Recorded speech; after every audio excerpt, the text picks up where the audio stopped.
For this episode, we want to give a shout out to Ben with Creefall Bagel Company. Creefall Bagel Company is boiling and baking fresh sourdough bagels every morning. They're located in Creefall at 4825 Trousdale Drive, Suite 228. Go check them out.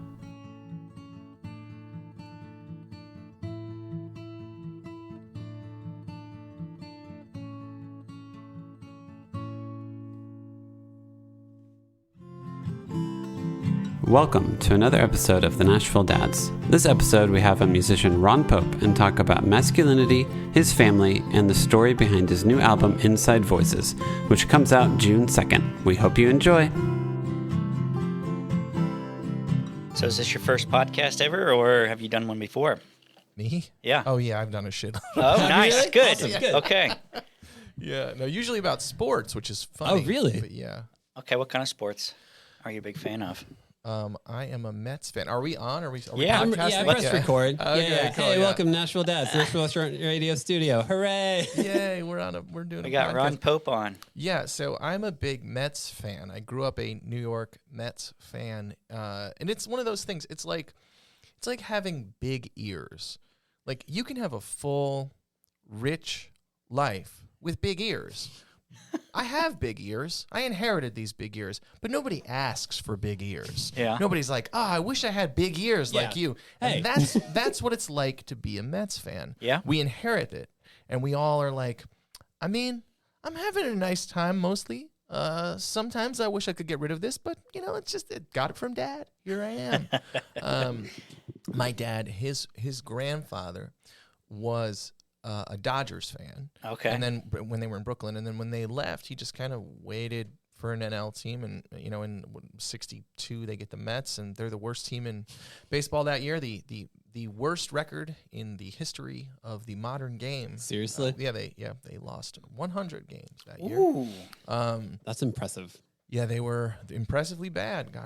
God bless them. God rest all their souls. Some of them are still alive, to be fair. Anyway, and so my dad grew up a Mets fan, and it's kind of a thing that we have always shared. And so I tend to like a podcast that I have been a guest on. It tends to be related to the Mets because it's such a giant media market. There are so many podcasts. Oh, yeah. And I do a lot of running, and so I listen to them all. Okay. Basically, I listen to every episode of all of the podcasts that are made about the Mets, like even the ones that are kind of like middling. Yeah. I just did the side-to-side hand gesture for like sort of okay. If It's you're technically a podcast, I guess. yeah, this is a podcast, so I just wanted to let you know what I did with my hand there. Yes. How'd you become a Mets fan? I know you said, is your like dad or family from the New England area? So my family is from New Jersey. Okay. And so that's where my parents grew up there, and I lived there until I was 11, and then we moved to Georgia. And so for me, it's interesting because I feel like I'm from the South. I grew up in the South. It feels like I went to middle school and high school in the South. I learned to play music in the South. So my identity, I feel like, is centered around that. And everyone else from my family is from the North, and from like my brother, who moved to Georgia at the same time as me. He's my younger brother, and so I was in the 7th grade, and he was in the 3rd grade, I guess. And so he lived there from like 3rd grade or so through 8th grade, and he doesn't feel like he's from there. He feels like he lived there for a while, and then he went to high school in New Jersey, and he has always lived there. We're very different. He works in, and just in our how we have where we live and stuff like that. Like he lives maybe like 5 minutes from the hospital we were born in. Oh, wow. Yeah, and my brother works in the film industry, and his wife works in fashion in New York City, and so they live in New Jersey near a train line. She takes the train in, and he works on all kinds of film and television things. He is both in a cameraman union and in a film electrician union. And so in the film electrician union, that work is a lot of don't plug that in there. Don't plug that in. Don't unplug that. Don't you dare plug that in there, because they're running lights that can make it daytime when it's nighttime. Stuff like that, like stuff that's like could melt a person, stuff like that. And so he's got an interesting job, but like like he works on things where a lot of times he doesn't even see them ever like make the thing.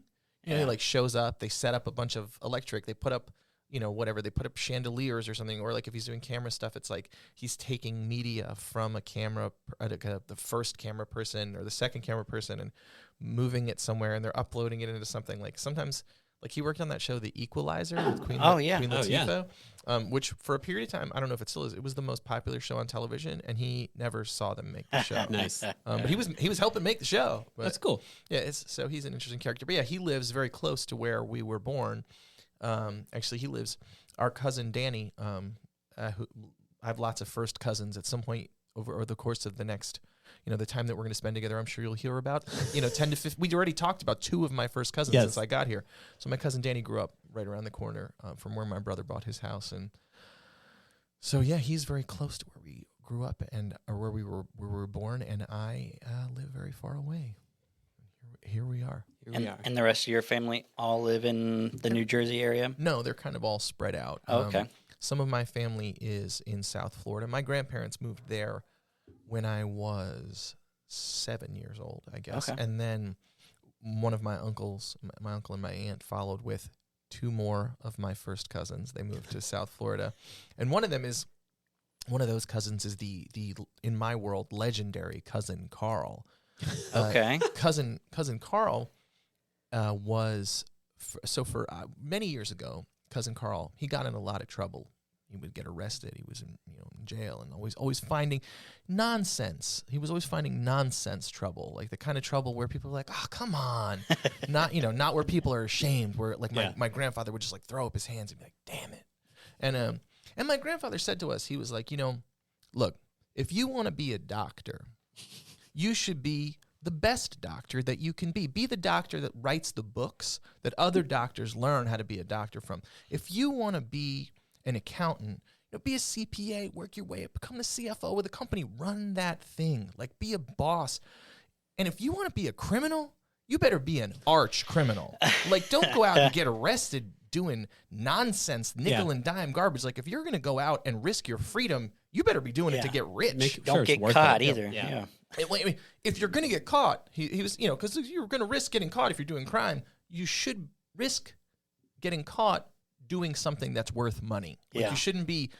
My grandfather was a professional gambler. He was a real character, and a great one. So he was like, he was a character to say the least. And so anyway, I watched a documentary about the Kings of Leon, and many years ago, maybe I don't know if this is 15 years ago, I don't know, 13 years ago, something like that. I watched this documentary, and their cousin at the time was running their road crew.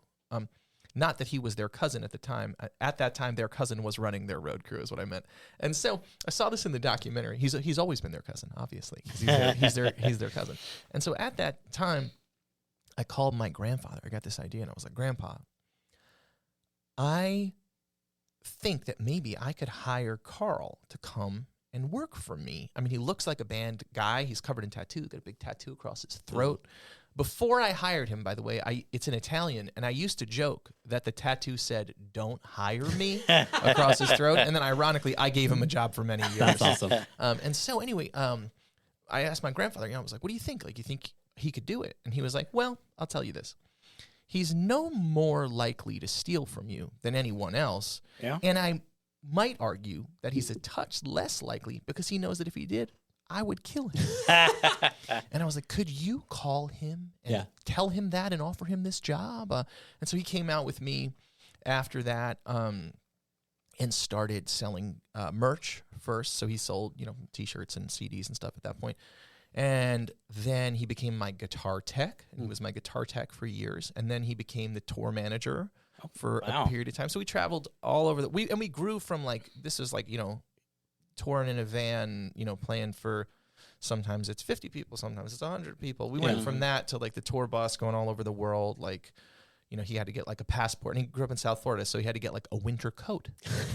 We went out one day, we were about to go to Europe, and my grandmother was like, he just owns that sweatshirt with the hood that he wears. He doesn't have, he doesn't.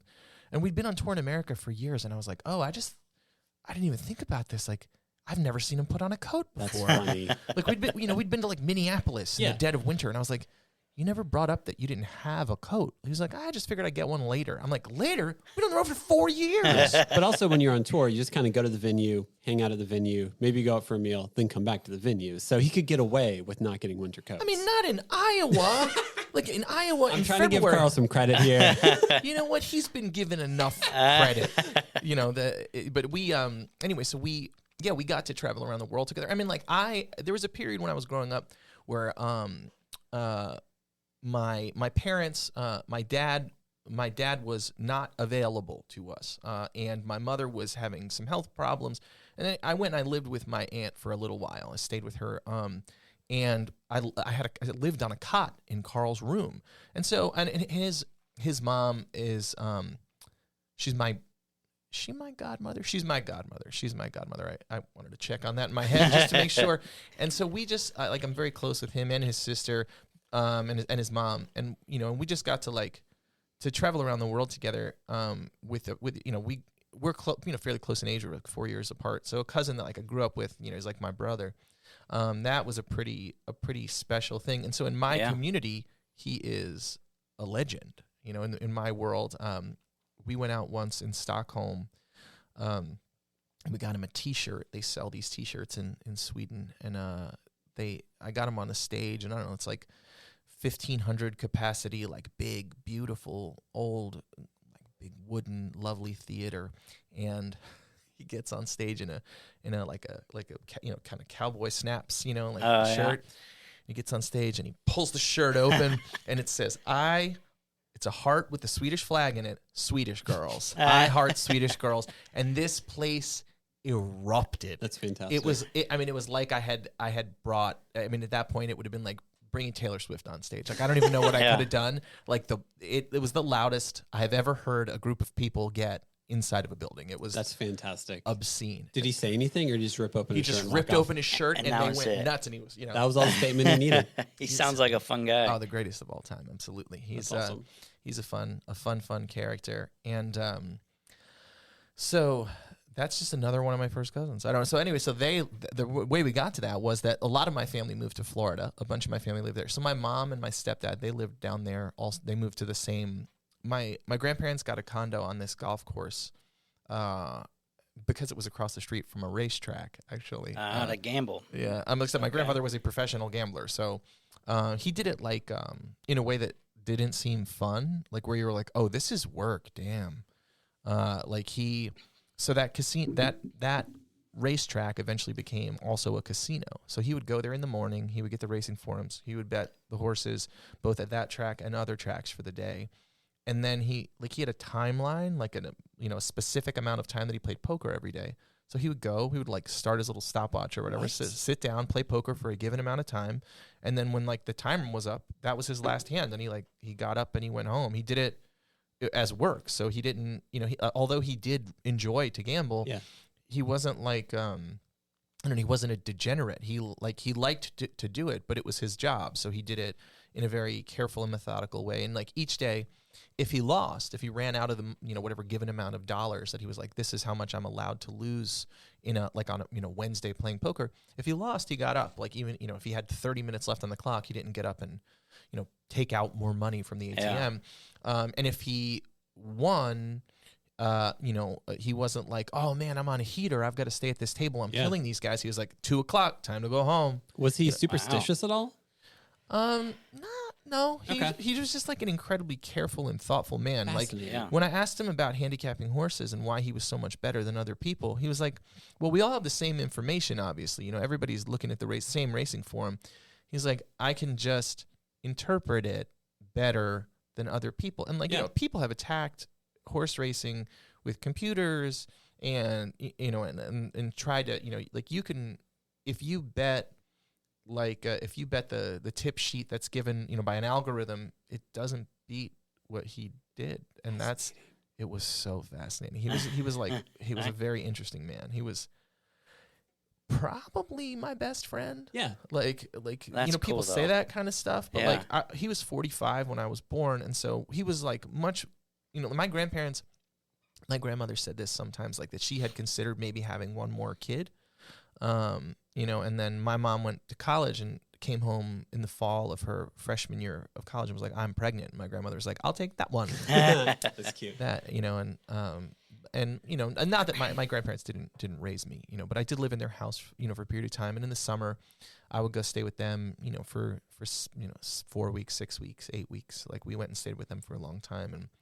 And so we had an incredible relationship, both my grandmother and my grandfather and I. And I think that, like, for me, one of the things that I think, when I think about being a dad, this is the thing, my friends across the board, whatever they do for a living, whatever their political inclinations are, all that stuff. One thing that I have seen across the board in my, the people that I know that are fathers, is that now it is the norm to be involved, to be, to say, I love you.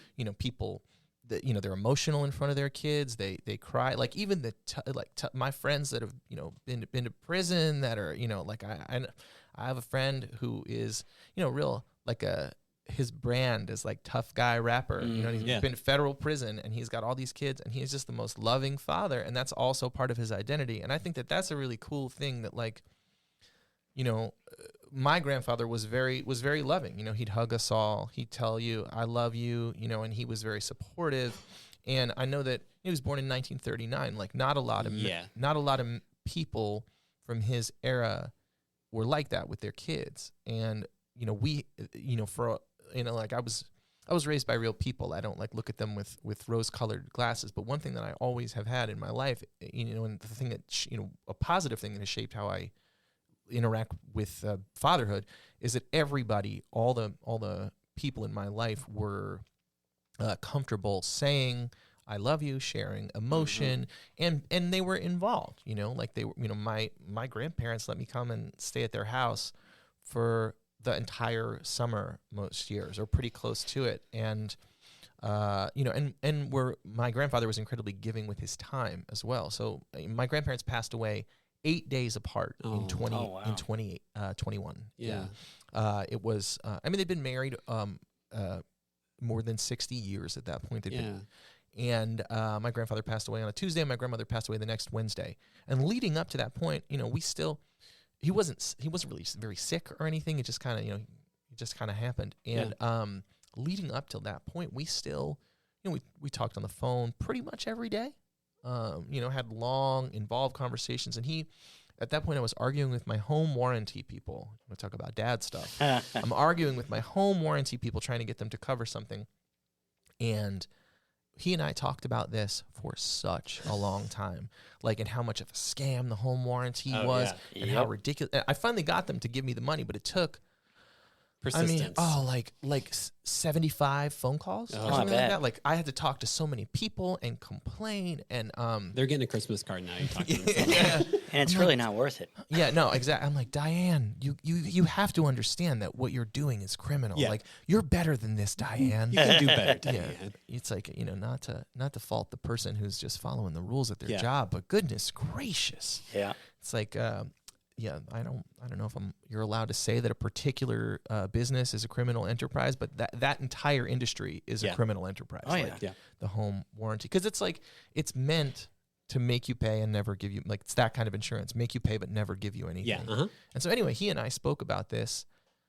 I mean, like for 50 hours, he and I, just how upsetting it was, and things like that, where like he'd been a homeowner. Before they moved into this condo, they had owned a home for 40 years or something like that, like between the different houses they'd owned. So he had a lot of experience with this kind of stuff, and he'd been a plumber by trade, but before he retired when he was 54. So he was like, that's nice. Yeah. I mean, he still had to play cards every day. Yeah.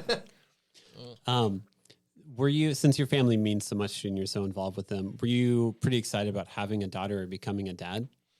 So I never wanted to get married and never wanted to have children. My parents were children when my parents were 19 years old when I was born. My mother had turned 19 2 weeks before I was born. Yeah. And so they are good people. And as an adult, I have come to understand that my parents are people.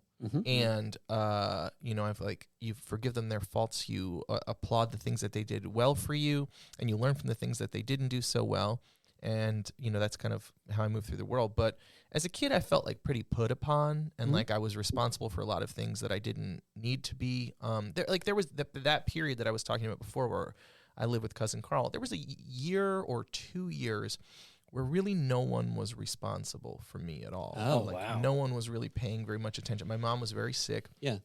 And so my mom had a stroke. And and then she also had like a kind of mental health crisis. My mom and my stepdad broke up in this period for a while and then got back together.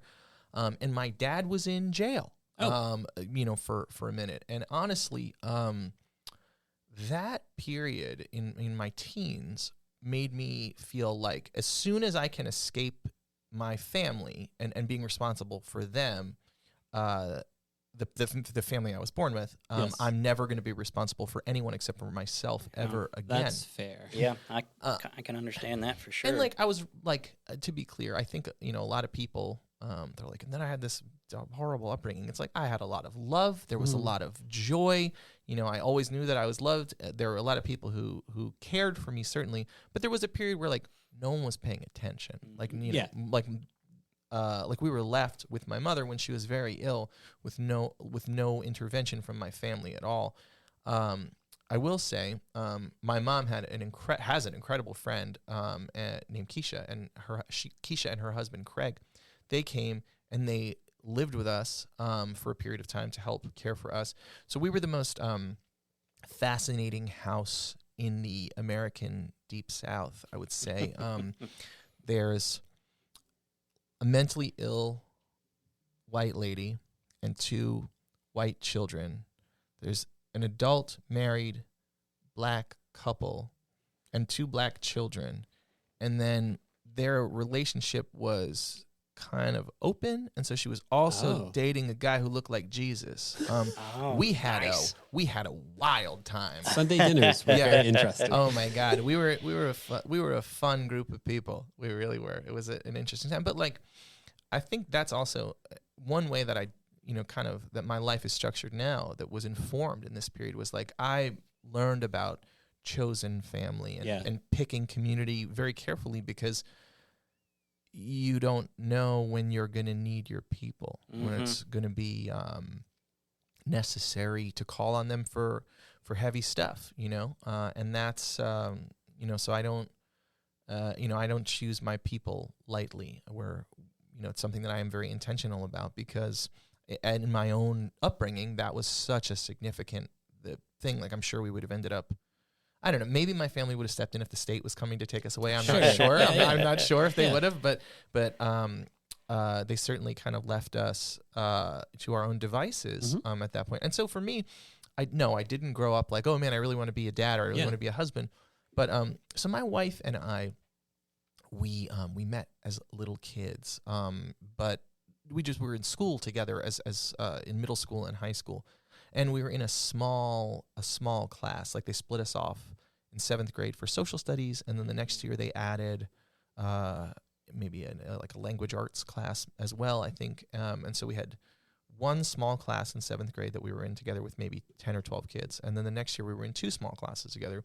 And then throughout high school we had at least one class together every year. But we were never friends. We were, I always say, if I had seen her between high school and when we began to see each other, to date each other, like if I was in a random city and I saw her across the street, like I would have crossed the street to say hello to her, like, or any kid from that class, because it was a small group of kids, and but we didn't have we didn't like dance at the prom or anything like that. We began to date because she moved to New York when we were 23. She started planning a move to New York, so she reached out to a handful of people that she knew, even casually. She only knew a few folks in New York, and I was one of them. And I was on tour a lot of that year. And so when I finally got back, I was like, oh, let's go to dinner. And I believe that the reason that we are married today is, at that point I had just turned 24, and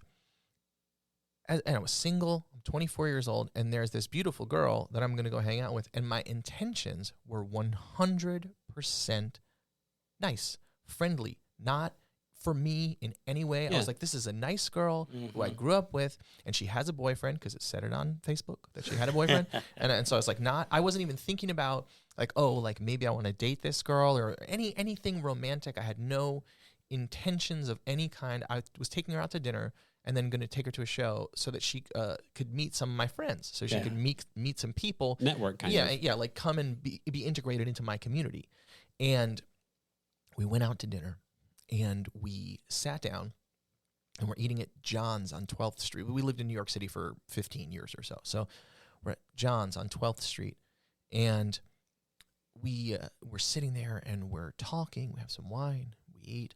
And as time goes on, I had a few glasses of wine, and I was like, so how are you and your boyfriend adjusting to living 1,000 miles apart? Like, how's that going for you?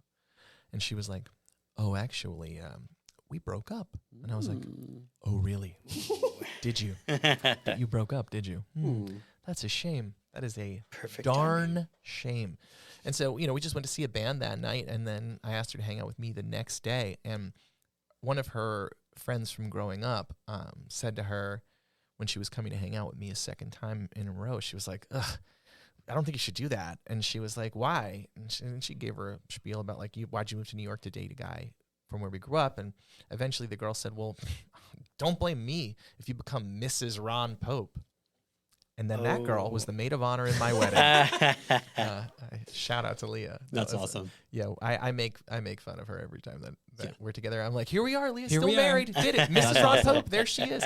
But anyway, so once I met my wife, I don't know, after a few years, we dated for a few years, and I was like, man, like, this feels really, like her presence feels additive in my life. It feels like this is a person who is my partner, and so being in a family with her didn't feel like she would take anything from me. It felt like we would share and we would help each other. Like it would be a give and take, not just taking. And I felt like that's what I was afraid of, I guess. It's I think if you have a family, you want to make sure things are shared equally, and it's not just like focused on one person or one person gets while everyone else has to give to them the entire time. And if you can feel that vibe, you kind of want to capitalize on that vibe. Yeah, no, our dynamic is so interesting. Like when we started to date, she worked in the advertising industry. She worked for the Turner television networks, and then she was at one of the first digital advertising companies, actually. When like people would be like, but why would someone who is shopping for shoes want an advertisement for a vacation? Yeah. How does that work? And she's like, just trust me.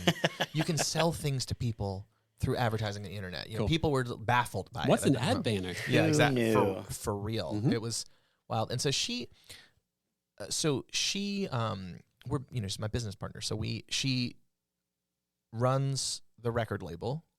She's my manager, and then she has two other management clients, Miko Marks and Emily Scott Robinson. So we do that. And then it's also a marketing firm where we do like all the services that the record label does, but for other people that hire us. We have an in-house publicist and a creative director, and do all kinds of different stuff. Kind of all the promotion surrounding music stuff, project management, all that stuff. And so this began because she had a real job, like a grown-up business person job, and I was, like a kid who slept late and played guitar, and like that's I like traveled around in a van and ate bologna, and like that. It's like you go from like a kid who's like a bunch of kids together that are like, man, like, do we have $4 to get like a loaf of bread and some ham? And I'm like a bum basically, to this, like, she had to get dressed and go to work in like a company that made billions of dollars and do grown up real people stuff. So I had a series of bad managers for a number of years, and she started helping with this, helping with that. She'd fix this, fix that. She's like, well, I can do this and I can do that. Like over time, she was just doing more and more and more. And eventually we were like, well, we don't really need anyone else to manage me. Blair's managing me. Yeah. So then she became my manager. And then eventually it got to the point where she was working a full-time job, and my career had popped off over the course of these years. So I was like one of the first people to get very popular on the internet. That's how old I am, by the way. I was one of the first people to get popular on the internet years old. I mean, you did say the internet, so that kind of signified your age. Yeah, as opposed to get popular on internet. Internet, I guess. I don't think that's a thing people say. I think Internet, you're wrong. I'm probably wrong. Yeah. And too snarky. Yes. I guess that's some Indiana talk right Whoa, there. come on. I feel like when people say the internet, I worked at a factory job in Indiana, and someone asked me once, do you have the computer? Do you have the internet? So in my head, I just... Yeah, no, I think that you're wrong. But, That's not the first time today. Yeah, Not going to be the last time today. I am in a basement with you guys with a bunch of locked doors, so maybe I should go easy. Yeah, the plastic That wrap is is true. behind the curtain. Oh, man. Oh, rats.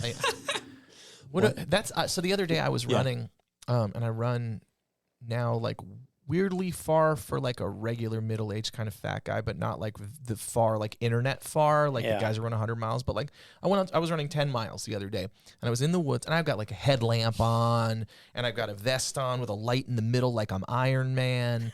And so I'm in the woods. I mean, I'm like running on a paved, like a blacktop, but I'm in Shelby Park in the woods along the river. Okay. Yep. And I looked to the side, and I just saw a bunch of glowing yellow eyes, and I was like, man, so this story ends with he gets eaten by wolves. This is how you go. Like, and I always wondered, like, how are they going to get me? And I was like, wolves honestly makes a ton of sense. Let's do it. Like, I survived a lot of other stuff.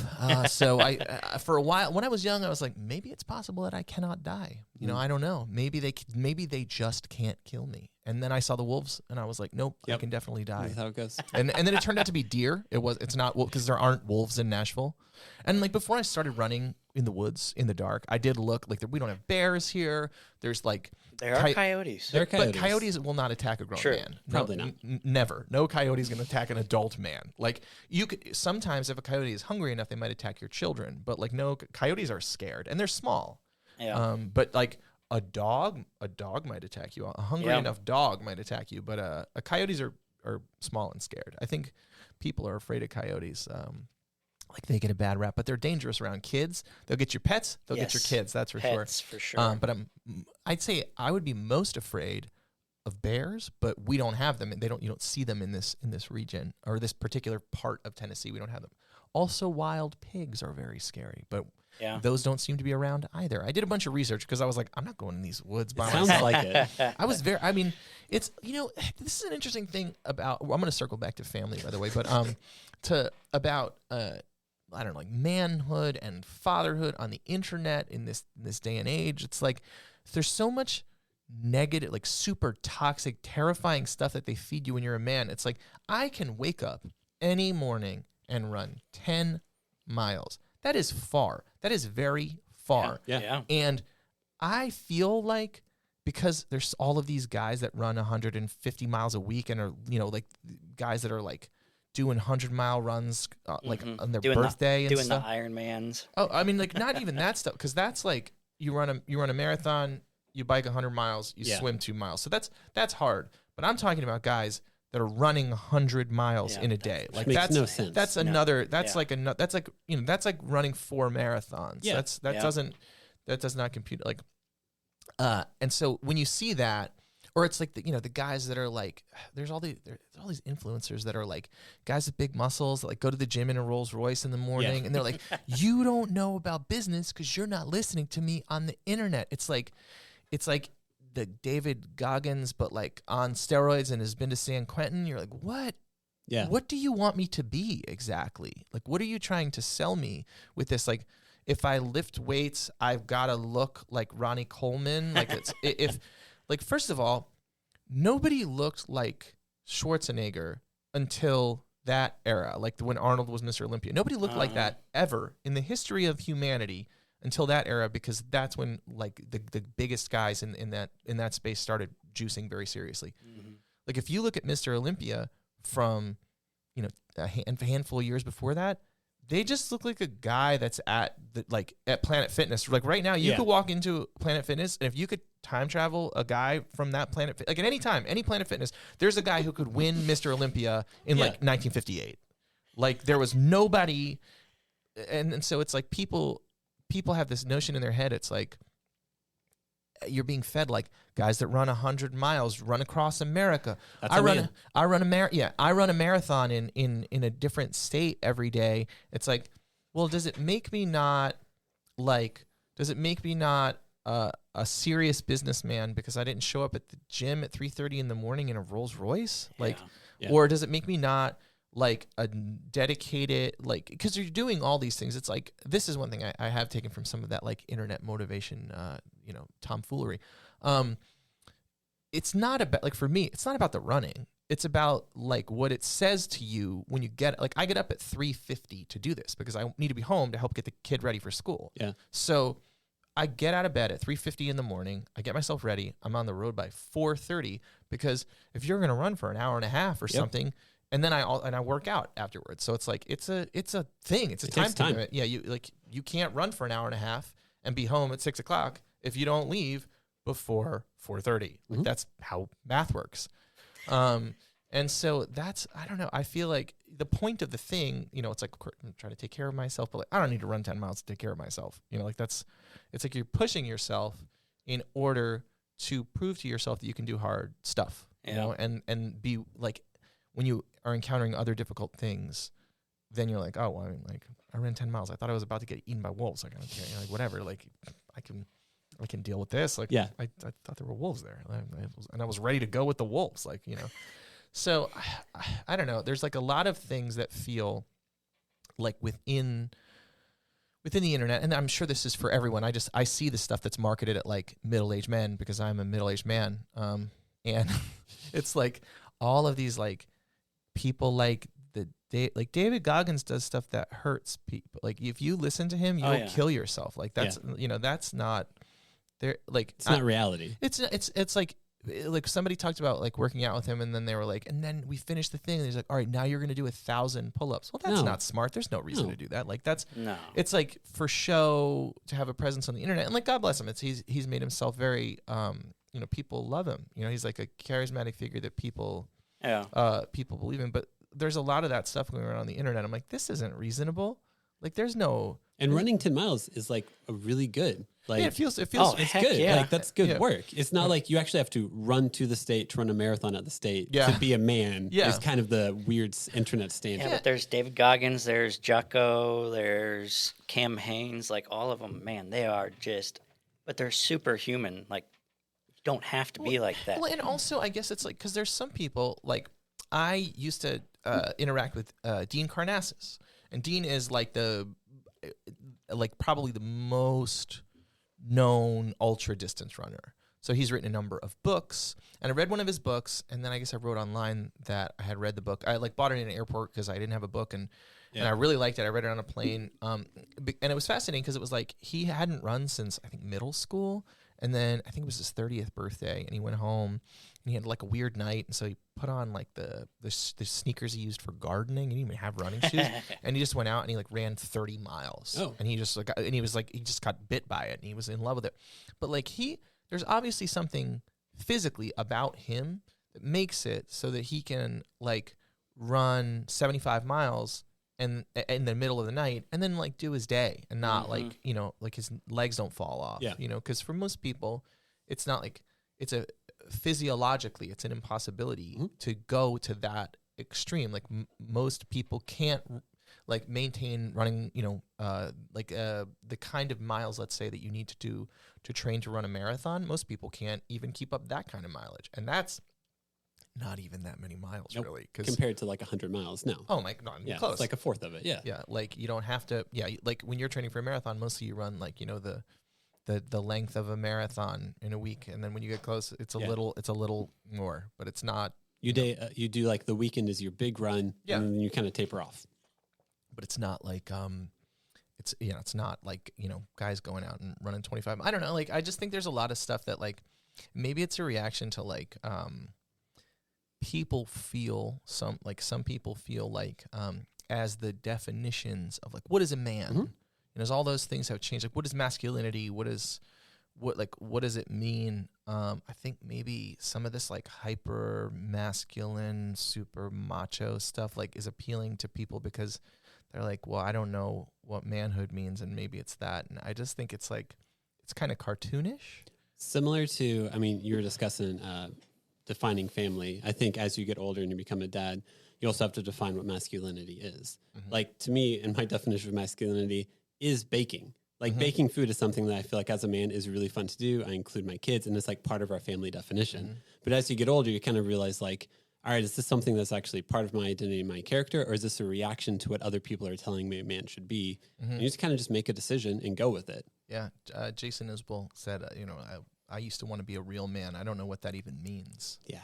That's It's being comfortable with yourself. Oh, yeah. Yeah. I mean, that's all it is. and I guess like increasing like I don't care what anyone thinks about me, Mhm. like except for my wife Mm. and my child. Yeah. That's it. Like at the end of the day, like one thing that I have really like I'm really into music history. It's a part of what made me be interested in being a musician is that I am very fascinated in, like I want to know about all of it. Like Yeah. I have a broad set of interests. And so one thing that I really don't like is that there are all these people who we make into heroes who are terrible Oh, yeah. fathers Very much so. and terrible husbands. There's names like in this town that you can't speak negatively against.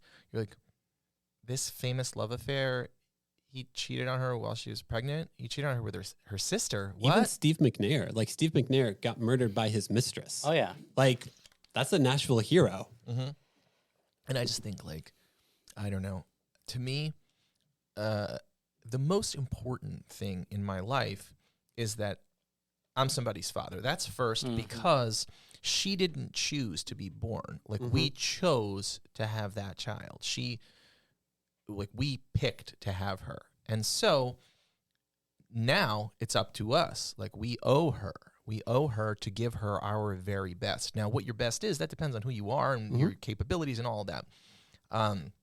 Like my parents certainly did their best, and I know that about them. And but for me, like my wife and I were in our middle 30s. We were established in our careers. We love each other. We owned our own home. We were rock solid as one can be to have kids. It's still very hard, but it's like we waited a long time, and we had already done a lot of stuff that we had to fix in our lives, or did that we could the best we could. We could like stand it up and have it functioning. Yeah, we had that stuff. We had been together for years. We had a very good relationship with each other, and not that you can't look, you can have kids a lot of different ways. We just like a lot of variables that made my own upbringing challenging. I didn't do those. In my adult life, I was like, well, all right. Like now I am married. I have been with my partner a very long time. I'm doing a checklist in the air, by the way. Sorry, I'm using my hand. We're having a conversation. We're just a bunch of people sitting here. It's true. There's also a loaf of challah on the table that I keep thinking about attacking the challah, and but I'm not going to eat. I'm just bread. tempting you. It's okay. It's all right. I'm not going to eat bread while I'm trying to give a spiel here. But it's like, yeah, if we just had like if we each had one. I mean, it is morning, but if we each had one beer right now, like. This is basically the kind of shtick I'm doing all the time now. But so it's like I was, in a good place with my partner. I was in a good place with myself. I felt like confident and happy. I had a good job. My wife had a good job. Our careers had, everything was going well. We owned our house. We knew where we were going to live, stuff like that. We had a car, we had health insurance, stuff like as boxes that like can be challenging, can create challenges. A lot of those boxes we checked off. And so we chose this child. We very seriously chose her. And so I feel like I owe her my best, like, because she didn't pick to be born. And then next is my wife, because my wife did choose me. And so I owe her because she chose me and I chose her, and I agreed to be a part of this thing. Like I was like, let's make a family. Let's be a family together. And so that I take very seriously. But some of the reason that I'm able to do that is because we are have a great give and take. We share. And so for us, yeah, like we both cook. Like last night I was making dinner and she was making my daughter's lunch at the same time. And we each did dishes at different points in the evening. And I do the bulk of the laundry, but she does laundry as well. Like there aren't really any chores in our home that like my daughter wouldn't see each of us doing. Yeah. We each put her to bed. We cute. each get her dressed. We each do her hair. I do it very poorly. It's for a professional musician. I have really terrible dexterity. Who does your braids? Oh, these I learned to do myself. Okay, cool. Oh, nice. I put up a picture Looks recently. good, by the way. Thank you. Of Nikki Lane one night on tour. Nikki was out hanging out with us on the road. She came. We were in San Francisco, and she was there. And my hair was really messed up. And I was like, oh, no, I got to get on stage in 5 minutes. Could somebody braid my hair? This is before I learned how to do it. I was like, could somebody braid my hair in 5 minutes? And Nikki was like, get me a brush and I can do it in 3. That's cute. And so she braided my hair. And then when Blair, my wife, when she was pregnant with Frankie, our daughter, I was at South by Southwest by myself. And I was going to a party that like I needed to like look like, you know, Presentable. like I was going to work. And Yeah. so which is it's like funny that like this is what I have to look like to go to work. But I was like I got to put myself together. Like I can't go in sweatpants like a monster. And so I like watched a bunch of YouTube videos to learn how to braid hair. And so that's how I learned to braid hair. My wife was like 8 months pregnant. I'm in a hotel room in Austin. Like, damn, stupid. Okay. Outside goes over middle goes outside. Yeah, but like I actually it's this is an ongoing struggle. Like one of the single greatest difficulties in my life is that my dexterity is very poor, and so my dexterity is very poor and my memory is very poor, and as a result, those are two things. But for me, these have always been. This isn't like I got to be this age and then 38. Here it is. Yeah, all of a sudden, no. I've always had a really challenging time memorizing things, and my dexterity is pretty poor, and so like my friend Paul Hammer, who I make music with, and we tour together and do a lot of. We've been friends for 20 years. Paul has incredible dexterity and doesn't really like to practice. And so things that take me, 6 weeks to learn, Paul can do in 3 days. Yeah. Like, cause he has a good memory and he has an incredible dexterity. And so his hands are really good. Like, and that's very helpful. He just, he doesn't want to practice. Like I've been learning to flat pick. Like I have a friend who is a virtuoso bluegrass musician, and he's been helping me this year. His name's Seth Taylor, and he plays with all these, all the superhero people. He's a monster. And so, my friend Scott Mulvihill, who's also a upright bass player, a great musician, Scott recommended that I reach out to Seth, and Seth and I became friends, and he started teaching me. And I have been very seriously working at this for 11 months, like all the time. Like this is like, the centerpiece of my practice at this juncture in my life. And at some point I said to Paul, I was like, I bet you could learn everything I learned in this last year in 10 days. And I hate that for me, but I love it for you. Yeah. Like if you ever just felt like it, like you just could just learn to do this, like in, probably, in a handful of afternoons. And so, but it's, it creates a lot of challenges, but I'm like my wife says when you refer to yourself as a try-hard, it's meant to be derogatory, but like that's my whole thing. I am a try-hard. Like I'm a really I'll just try a little harder. I'm like a hyper-disciplined, I'm like, if I get to a point where I'm like, I can't do this, it means I really can't do something. Yeah. Like I thought try hard meant you try really hard, but you don't admit that you're not good at it. Oh, I don't know. Well, what I'm using it as, because I don't know this. This is another tricky word thing. Yeah, let's talk about words. For me, I mean, like, I am all like the discipline is like at the centerpiece of my personality. Cool. Like when I went to college to play baseball, and I was one of the worst players on every team, everywhere I was my entire life, basically. Like I always was like one of those kids at the end of the bench where they're like, I guess we gotta let Ronnie Anyone play. else? We've exhausted all of our options. Ronnie, you wanna, I don't know, go stand over there, just as far. You can play left out. Yeah, could you go stand in foul territory, and if somebody hits a foul ball, can you run it down? Could that be your position? I always, I stayed with it, and like I got there first. I stayed there last. one of my friends, Michael Schlacht, he's a manager of a professional baseball team, an independent professional baseball team in Montana. He was a freshman in high school when I was a senior, and he would often hang out with me, after practice, when everybody else had gone home. He was like I want to try as hard as I can try because like that's free, it's easy. Mm-hmm. And he was also incredibly talented. So he got drafted at a high school and played professional baseball for a bunch of years.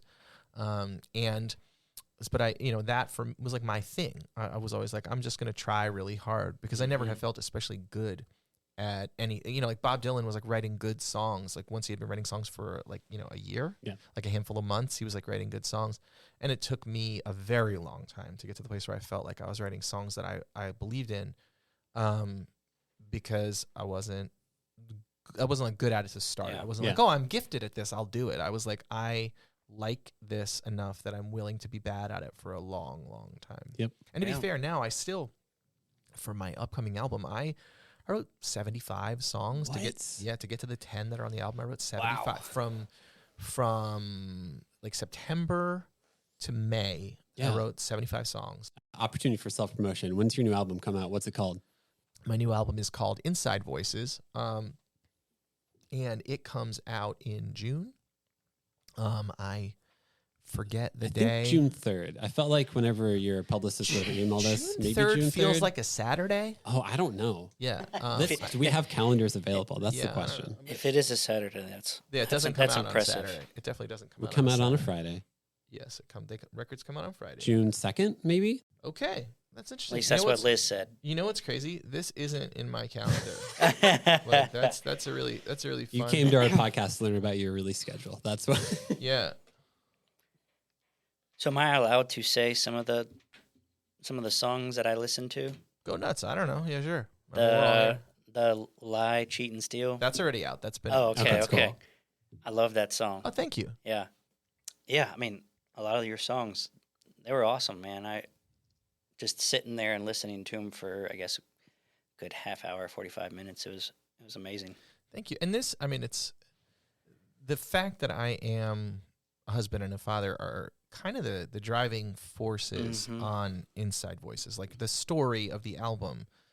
So my wife had a miscarriage, and then a few months later, she had an ectopic pregnancy, and she almost died.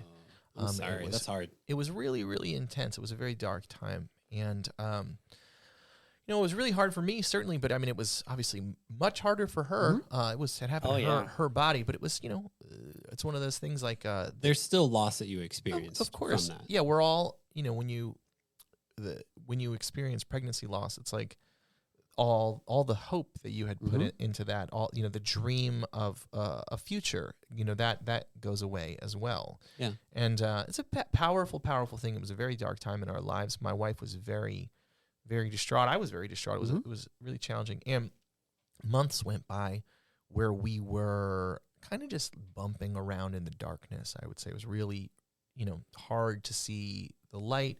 I mean, we were very blessed in that we had our daughter was 2 at this point, and so we did have her, and she was a wonderful part of our lives. But it was a dark time, and our dog died in the middle of this. It was which feels like it's one of those things where, like, when I talk to people about this, I don't really I'm like, should I bring up the fact that the dog died? But man, that was a hard part of this. Yeah, it was just like one thing after another. You're like it's like trying to claw your way out of a hole. Yeah. That was really intense. And so I stopped writing. I hadn't written a song in like about a year at this point. And usually I am hyper prolific. I'm very, very serious about writing songs, and I have always been. And so a few months went by like this where it was really, really dark. And finally, I decided that we should go away, like get away from our house in Nashville. It was just like really hot in the summertime, and we couldn't take our daughter anywhere, and like everything was closed. And so we rented a house in South Carolina near the ocean. And so at that point, Paul Hammer, who's one of my best friends and my collaborator, and his wife, they quarantined for however long in their place, and Blair's parents did the same, and we quarantined, and then we all met at this house. a short walk to the beach, and we just hung out there and spent some time. And it was the first time that I had seen my wife feel like I had seen her exhale in months. She just she smiled and seemed like sometimes I was like, oh, like she's gonna come back. You know, like we're gonna get out of this. We're gonna survive. And not our marriage. I knew our marriage was gonna survive. Just that I didn't know if psychologically we would ever go back emotionally to being the people that we were before. Yeah. And so we get to the beach, and she she seems to be improving. Her spirits seem to be lifted at moments, and for the first time in so long. And I was like, we got to do this. We have to be near the ocean, and this seems to be restorative for her. And so I went to Paul and I was like, what if we made the next album by the ocean somehow?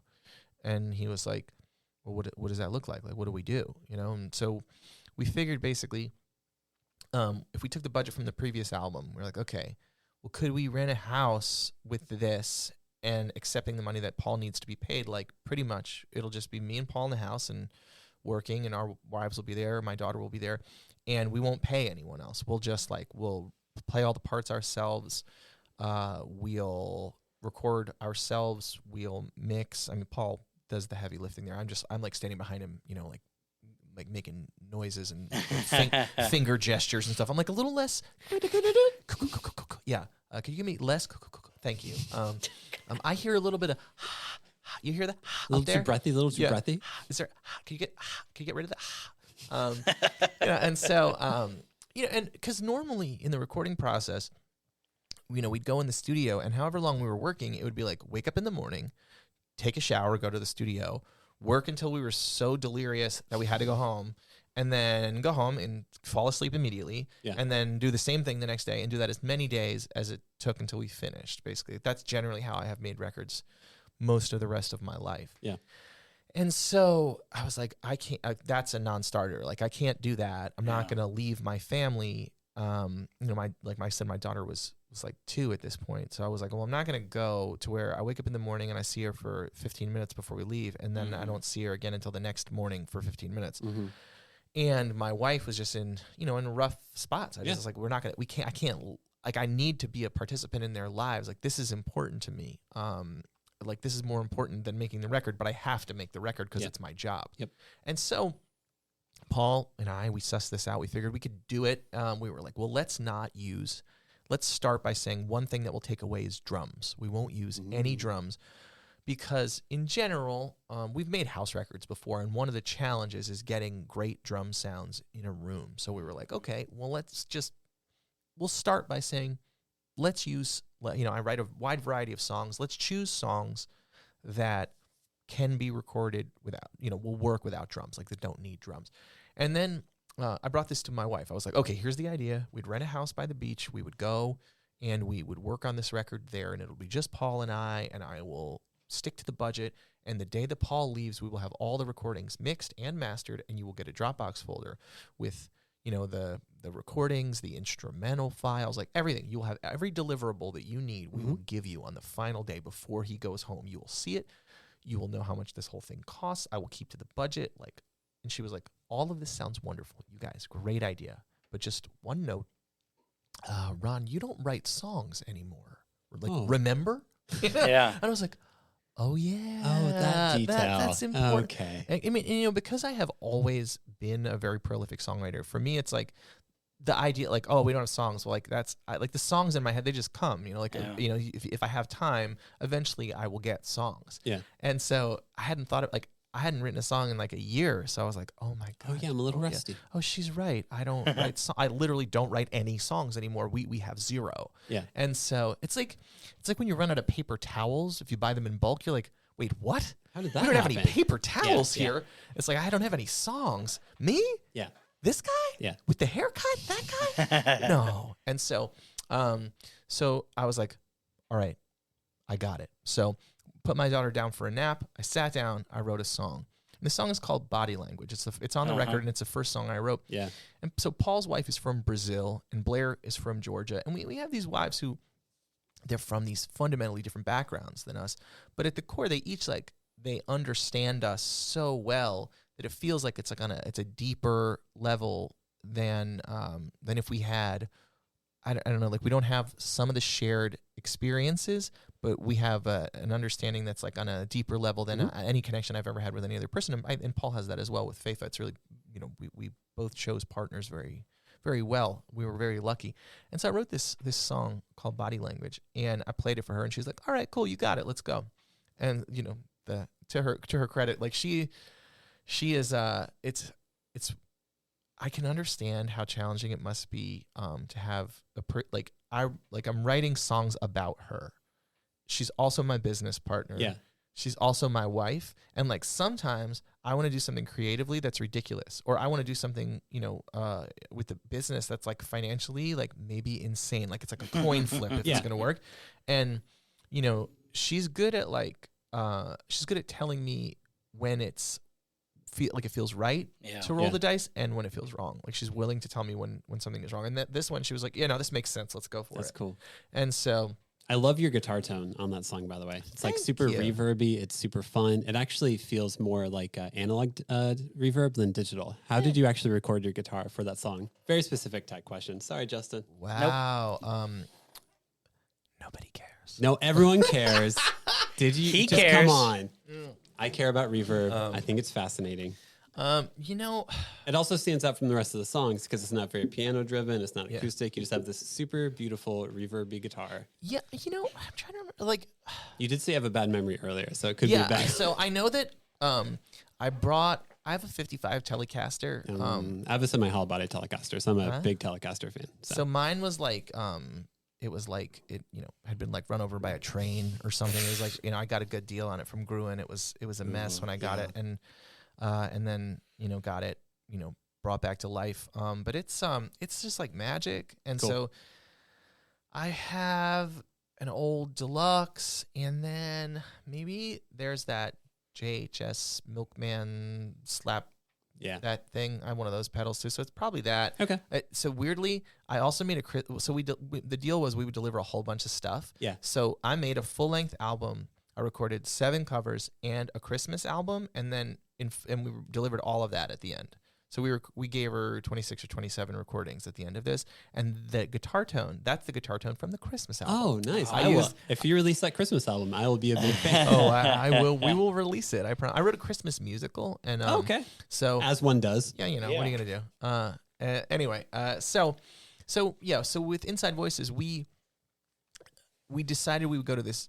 We found a house. So while we were in South Carolina, we started looking on Airbnb. We started looking, different rental websites and things, and we found a house on the North Fork of Long Island. Which, if you're unfamiliar with Long Island is shaped like a lobster claw, and so if you go back towards like the elbow of the lobster claw, that's where Manhattan is in this direction. So the end of the top of the lobster claw, that's where Montauk is. So this is the South Fork. That's where the Hamptons are, and the North Fork is the other one. Like it faces Connecticut, and there's a bay on the inside between the North Fork and the South Fork. That's the Peconic Bay, and so the North Fork is like the Hamptons for plumbers. It's just like people who live there, awesome. Families that have had houses a long time, like a lot of people live there. There's not like traffic. It's like there's lots of farms. It's very, very chill.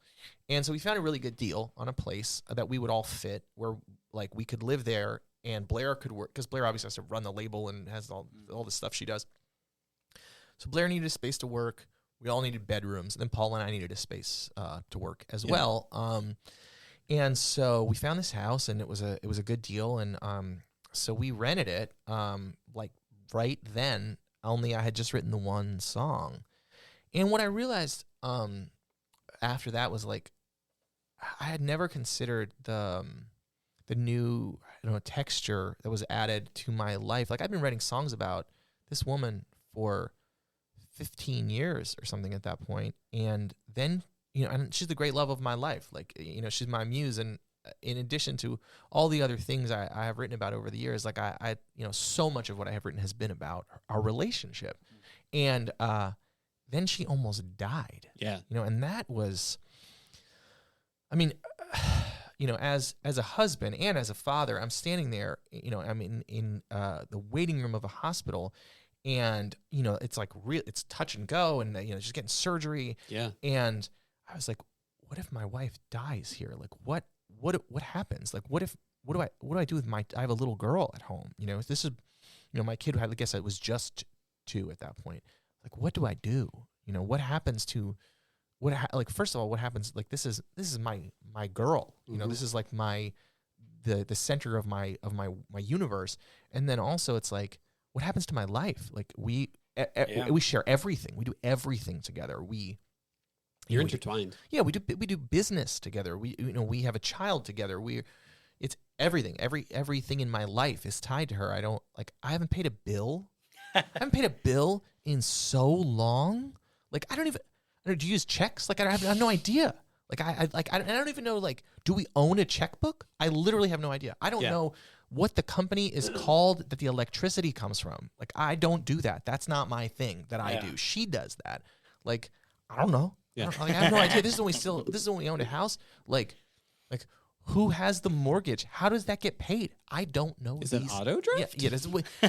Will somebody call me if it doesn't get paid? Do I get an email? What happens? Do I just wake up one morning and our water doesn't work? Yeah, there's just like a fella outside with like a moving truck. Like, just like, hey man, it's time. Yeah, you got it. I'm like, for what? What's the time for? I didn't know. Yeah, and so it was like it was decidedly not funny. It was like the most terrified I have ever been in my life. But it's looking back on it, it's like, your mind is ping-ponging through all these things. And so this added, like, I hadn't been writing songs, so I hadn't realized that this added this whole new texture. I'm writing about this woman who I am so deeply in love with, and who, we have had this winding journey to get to this point. Like, like I said, when I met her, I didn't want to ever be married. I didn't want to be, responsible to or for anyone ever again. And so we went from that to where, and then it's like, first you're like, oh, this is a nice girl that I want to do a favor for. And then you're like, oh, well, this is a beautiful girl that I want to get to know. And then you're like, well, this is like an incredible girl. I really like her. And then you're like, damn, I love her. Yeah. Mm-hmm. And then you're like, for me to allow myself to let down my guard to the point where I was like, oh, I want to marry you. Like, I don't just want to like live with you, and which, that getting married is not for everybody. Her mother said to me when I asked her if it was okay with them if I married her, her mother said, Ron Pope, I didn't think you were the marrying kind. I was like, me either. Me either. Here we are. And so we had been through so many things. It had been a long and winding road to get to that point. So I didn't know that there was anything else that I could say about this that was new. And then she almost died, and I was like, damn, like this whole thing is different now. I feel, like to have been with someone for such a long time, and then to find a new thing about loving them, a new facet of your, like, my ability to think about her is what I think about her. It's fundamentally altered by this particular moment in time, because I saw I stood there and saw what it would be like to live without her. I thought about it, and I was like, damn, like every part of my life is about to be ruined. Mm-hmm. You were nice enough to share like the new album with us beforehand. While listening through it, like, I feel like you were able to capture the intimacy of that moment and then communicate it through your music. Yeah, like, I was going to say the entirety of this album feels so intimate. It's like, I thought this album felt like a huge love letter to your wife. Mm-hmm. And it is. And absolutely. That's awesome. Thank you. To be without you, is that, I'm guessing that was probably one of the most intimate songs. Yeah, I mean, yes, like they're, it's all, that, I mean, like, you're okay, like speaking to my daughter, about the idea that, like, one day we won't be here, like one day I will be gone. And, for me, I used to be one of those people that said the songs aren't about anything because art is subjective. So what I think about them is irrelevant. Like, if I painted a picture and I thought it looked like a house, but you looked at it and you thought that it looked like a train, well, for you it's a train. It's irrelevant what my intentions were. Like, just like if you thought it looked like a frog, well, for you, it's a frog. So like for you, it's a frog, and for you, it's a train, and for me, it's a house. And none of our opinions are more valid because art is subjective. Yeah. I really do feel that way. However, people like are curious, and this is it's a fascinating thing. Mining your trauma to create art, for me, it's been an important part of how I navigate the world and how I deal with my emotions. But I live at the intersection of art and commerce. Like that's how I feed my family. And so then I've mined these things because I needed to, but then I have to sell them. Yeah. And that's the thing. It feels, when you look at my visa when I'm traveling, it says entertainer. Usually, most countries, that's what it'll say on my visa when I'm traveling. And I used to really think about myself in that way, like exclusively, like I am a clown. I'm here to entertain people. It's like if you come to the show and like I want you to have a great time, and that's all that I really thought that I owed. It's like, and now I feel like what I'm doing as an adult is I have gotten into this part of my career and this part of my storytelling and what I'm sharing of myself. I feel like I am connecting with people and trying to tell these stories that are deeply personal, so that other people don't feel so alone. And that's something that you can do with art. That it's certainly, as a young person feeling confused and afraid and very lonely, music certainly did that for me. And so it feels for me like that is a very important part of my job now. And so I don't.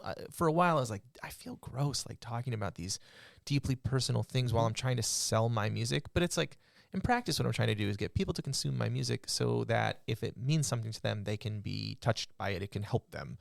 And so for me, that's kind of like I had to make that psychological leap in order to be willing to share these deeply personal things about my life and use it as part of like, it's like, what I'm doing is nominally, it's like the promotional cycle of my album, but really I have to talk about the music for people to understand what it's about. And to understand where it's coming from, because I think for this music it's important, and like they're still gonna take these songs and like make them about themselves. Like for me, You're Okay, I wrote that song for my own daughter, like with the notion that like one day we'll be gone, and I want you to know that you're strong, and so even when we're not here, you can make it. You'll always be okay because it's inside of you.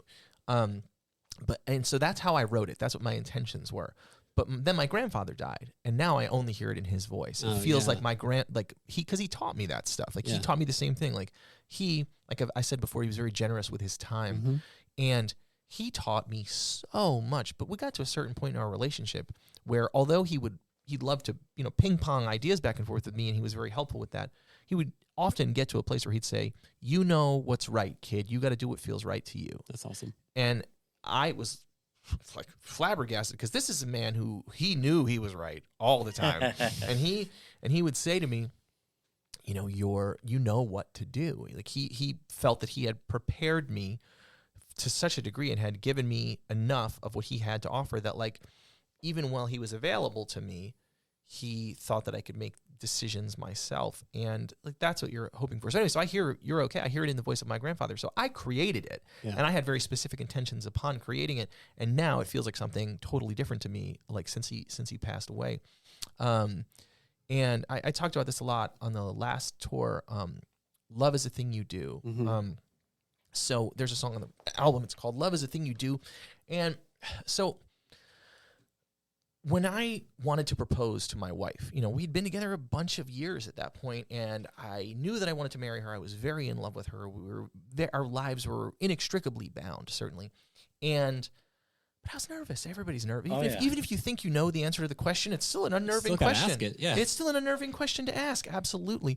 And so I called my grandfather because, like I said, he's incredibly confident that he's right all the time. He's great at making choices. He's, at that point they had been married more than 50 years, and they were still in love. They traveled together. He'd sneak up behind her in the kitchen and give her a kiss. Like they were That's really, awesome. They were in love, like in a very serious way. They talked about their sex life all the time. They were like, you know, I mean, and even that, like, which is a very cringy thing.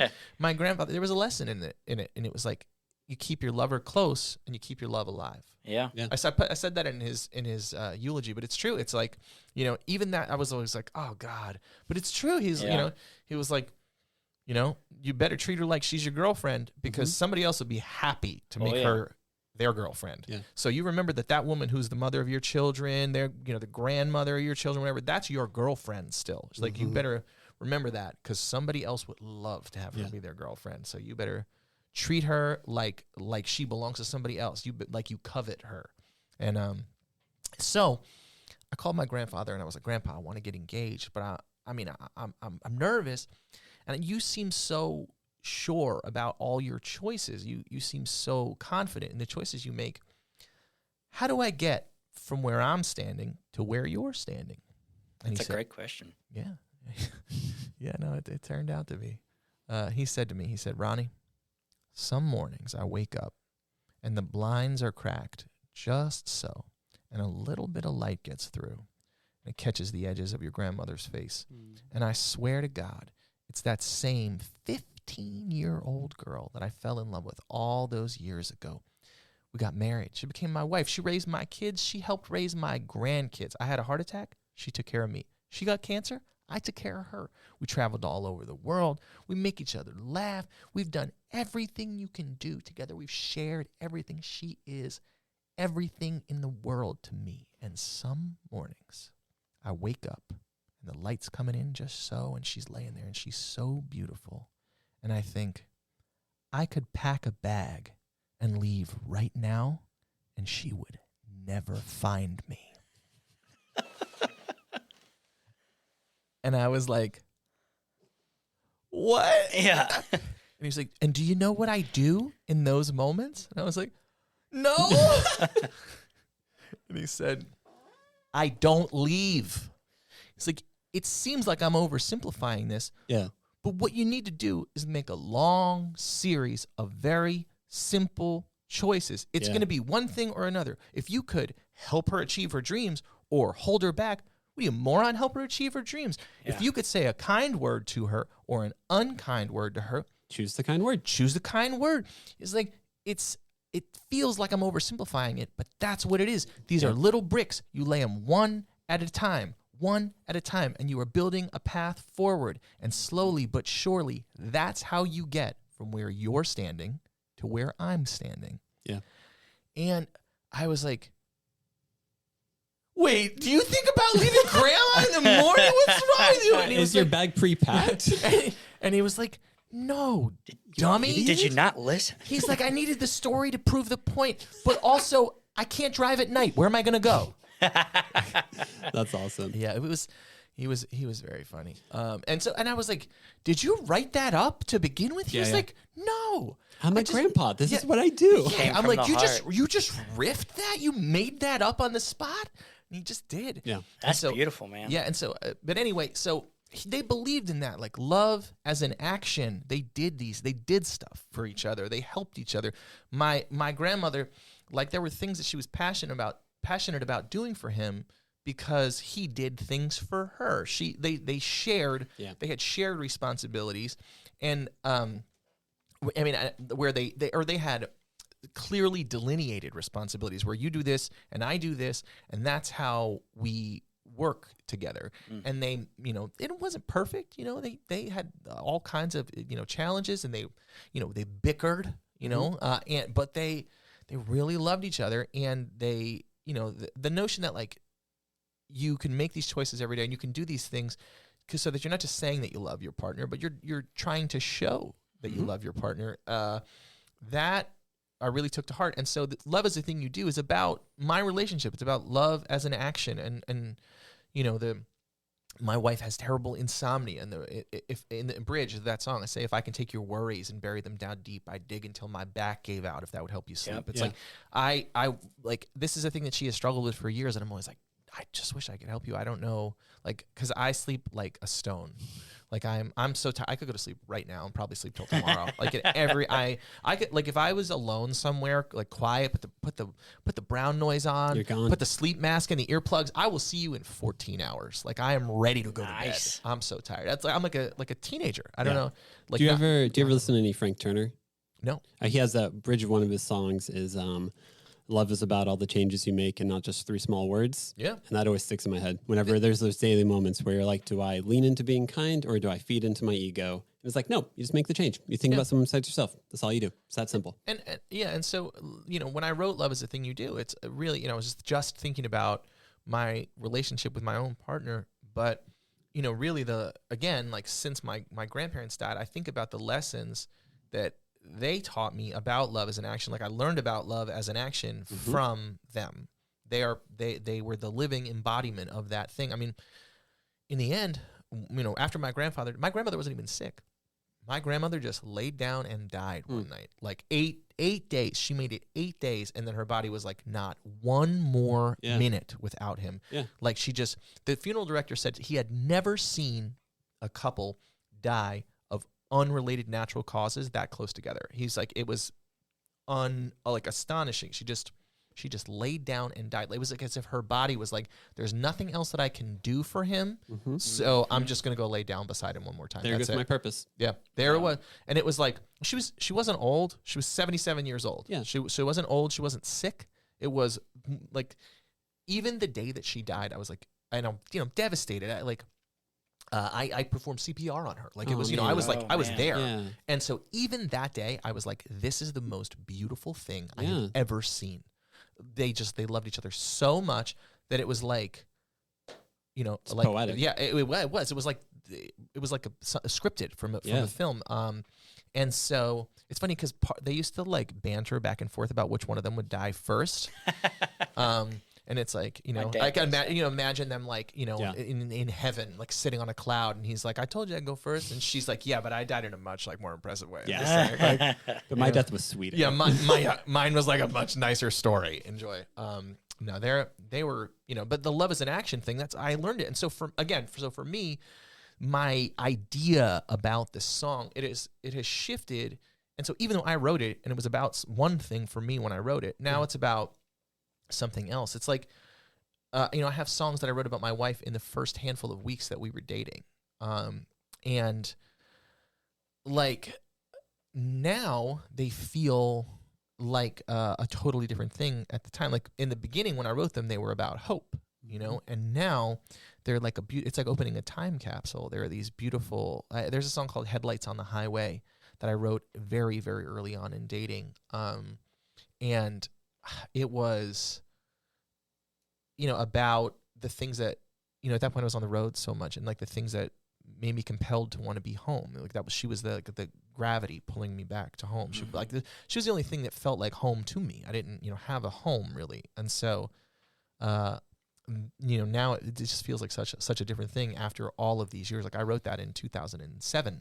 So, we have told so many stories since then. So now it's like, I don't know, it's like opening a time capsule from that period in our lives and being able to look back and be like, oh, like I know what happens in this story. And I've continued to tell it. And I don't know. I mean, I feel like with Inside Voices, like with going to the beach, Paul and I were able to be a part of our family's lives while we were doing this. And like he and I, we're like brothers. Like we've shared so much. Like Paul and I were in a like ride around in a van, eat bologna band. Like we did that together. Like I will never forget in 2005, like we were driving and we were in North Carolina and the stars were so beautiful that we were listening to Death Cab for Cutie, Transatlanticism. Yeah. And we were all just like when you're listening to Passenger Seat? We listened to the whole album, and we listened to it like a ton on that tour. It's like a big moment for us. And we're all in the we're traveling in the van, and I think like when you're young, it's hard. Perspective is earned, so it's hard to realize, magical moments and things like that. But in that moment, the sky was so beautiful, and I was with my best friends, and I was playing music, and I was absolutely free, and we were all just like, damn, like this is a beautiful thing that we are getting to do right now together. And he was there and we played for like 11 total people on that tour. Yeah. Like we 20 stops, 11 people. Yeah, we made negative $1,000. Yeah. Or whatever, and we had to call people's moms like crying. We ran out of gas and stuff. It was real slugging it out, kind of sleeping on the floor in that era. But so Paul's been with me, from we started writing songs together in college. Now it's this tour, by the way, that we're going to go on is our 20-year anniversary, Paul and I, this year. Nice. Congrats. So I was like, you better tell your wife, she better come correct, because I'm taking you on a trip around the world for ours. He's like, yeah, but I bet she won't make me work on anything that we do. But anyway, so with us, our friendship has evolved in an incredible way over these 20 years. Like, we used to be very competitive. We were in a band where we each were singing, and we each wanted to write songs. We each wanted to be in charge. And eventually he went off and started another band that sounded very different. He wanted to do something different and like not deal with me. And we had like kind of a bunch of like kind of dark years in our relationship where we just weren't together, And over time we realized, you can't make old friends. And so we just kind of realized that as we grew up, we were like, oh, we got to put some of this shit down. Yeah. We can't, you can't keep carrying all this stuff around. And we learned how to deal with each other much better. And so we're at a place now where we only are appreciative of the time that we get to spend together. And the fact that, like, I'm 39 and he's 37, he'll be 38 on this tour. At the end of the tour we're going to be in London for his 38th birthday. So nice. It'll be fun. Anyway, so we've been friends a very long time. We've shared a great deal. We've made so much music together. He's played on the bulk of my albums, and all of the most successful things that I've ever done have been in collaboration with him in some way. Like A Drop in the Ocean, I wrote with one of our other best friends, Zach Berkman, and Paul recorded it, the original version of A Drop in the Ocean that most people know. And so, he's produced records of mine. He's mixed them. He's played guitar. He's played drums and keyboards and bass and he's played pedal steel because I made him. He didn't know just how. Casually picked up pedal steel. Yeah, we bought it together, and then he took like 2 lessons and he played it a little. He's one of those. He's the worst.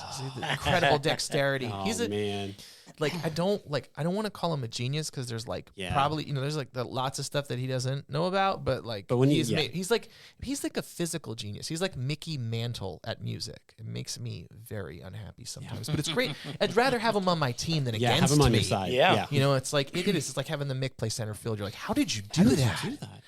And so anyway, we're in this house to make Inside Voices, and we're able to participate in the lives of our families. We wake up in the morning, we'd have coffee with our wives, we eat breakfast with the kid, and we're on the bay. We're at the beach. So we would go out.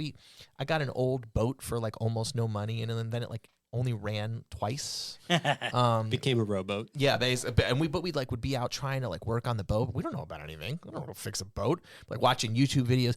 The kid who sold it to us, his name was Gino. And poor Gino would have been in a position where he could have he sold it to me from Craigslist. He could have just said, I don't know, I'm sorry, or never wrote me back or whatever. But his girlfriend, it turned out, was a fan of my music. Oh, okay. And so now Gino's on the hook. I got him. Yeah. This poor kid is driving out he lives like in the middle of Long Island. He's driving to the end of Long Island trying to help us with the boat. His name is Gene. And he showed up, and at some point we're like hanging out enough. He's like, you guys can call me Gino if you want. I was like, all right, Gino, here we go. You've arrived. I can't wait to text this guy and tell him I just talked about him on a podcast like 2 years after the last time I spoke to him. Yes. But Paul and I would be out trying to fix this boat, on like a 58-degree blustery day, standing in the bay. The boat's like moored in front of the house, so it's like in the water. You're standing in the water up to your nipples, like trying not to freeze to death. But it was really, like I said, like we were in like a cul-de-sac, and the community really took us in. There, we have a little girl, and there's just everybody was so gracious, and they knew that we were going to be there for a long time. So people were so friendly with us, and so it was just like moving to a small town. Everybody was like so happy to have us and so cool, and this is a community. It was like a really delightful community. They really took, like, at the end of the summer, they had us to like their party, like, that they have for the people that live there. We're like, That's awesome. Like, I feel like we belong here. And so it's really wonderful for us to just go and live in this place where we were like kind of in the woods, but kind of at the beach. And we were at the beach, but we were, like in the woods near a bunch of farms and near a bunch of like quiet and peace. We weren't in Nashville. We weren't in New York. We weren't in LA. It was just me and Paul and our wives and my daughter. And we were just like making this very quiet music about this very difficult time in my life. Yeah. But it's hopeful music by and large. It's like I think the real thing, as if for instance, it's like the real thing is, like when once you've seen love that is bad, it helps you to understand what good love is, what real love feels like, what a situation that can last looks like. You start to get that if you've seen enough bad. And I saw enough bad that I really always have appreciated how significant what I have is.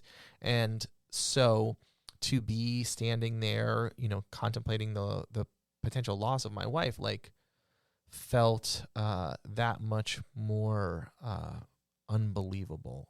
This is like, I did not choose this life lightly. I wasn't like, oh, well, I guess you're, whatever age and you're my girlfriend, guess it's time to get married. Like, It wasn't like no one was bothering me to do this. This is like we chose this. And so, I don't know, almost losing that kind of a partner, losing your partner, any kind of partner, well, I'm sure is very difficult, but losing like I don't know if I believe in soulmates, but we are so beautifully matched, and we deal with each other really well, and we're both like, I think that probably each of us would be very difficult for other people to deal with, but we deal with each other very well. I think. I mean, I hope. I'm certainly trying. What you would have lost, you would have never been able to replicate. No and way. You would have constantly felt the lack of that for the rest of your existence. Yeah, I think so. Yeah. I really feel.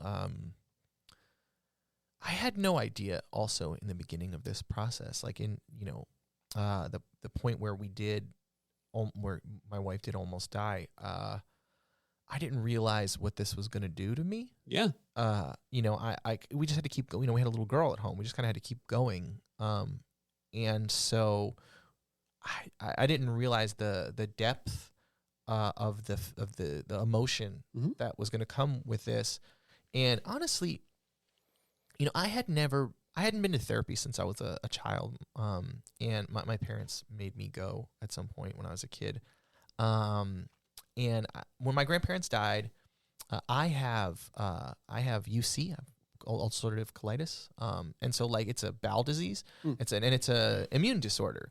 And so when my grandparents died, I got so sick. My emotions like have a big part, seemingly in how my disease functions, and it's like debilitating. It's like really, it can be very, very bad. And so I could see like the physical manifestation of what was going on with my emotions. And so I went to therapy for the first time as an adult, and I spent some time there, and it was great. Honestly, like it helped me kind of bring a lot of this stuff into focus. Like, what is the purpose of my life? What do I believe the purpose of my life is? What am I trying to accomplish? Why am I so sad? And it's like to have loved these people so deeply, like I love my wife so much, and then she almost died. I love my grandparents like a ridiculous amount. I was 37 years old when my grandfather died. Like, my grandmother died. My grandfather died on a Tuesday. My birthday was on Friday. My grandmother died on Wednesday. Man. Yeah. One beautiful thing is that on that Friday, my grandmother was there to sing happy birthday to me. That's really sweet. It was a very beautiful thing. I thought about I probably celebrated more birthdays at the dining room table in the condo in their place where they lived in Florida than any other place, because I used to spend so many summers with them, and my family moved around a lot and things like that. So I never lived anywhere for more than 2 years, I don't think, growing up. And so it's not like we had some house where I always was or something like that. So yeah, I think, celebrating my birthday there, it was, there was even value in that. There's value in all of these incredibly difficult things. And I came to realize, like most people don't have such a, like the depth of their relationship with their grandparents is not as deep as the one that I had with mine. I mean, first of all, I was an adult with them for a very long time. Yeah. And so like when I was 21, I wouldn't have been like, my grandpa's my best friend. But like, I got to be 35 years old and I was like, man, this guy, like he knows a lot. And we fought and we argued about stuff.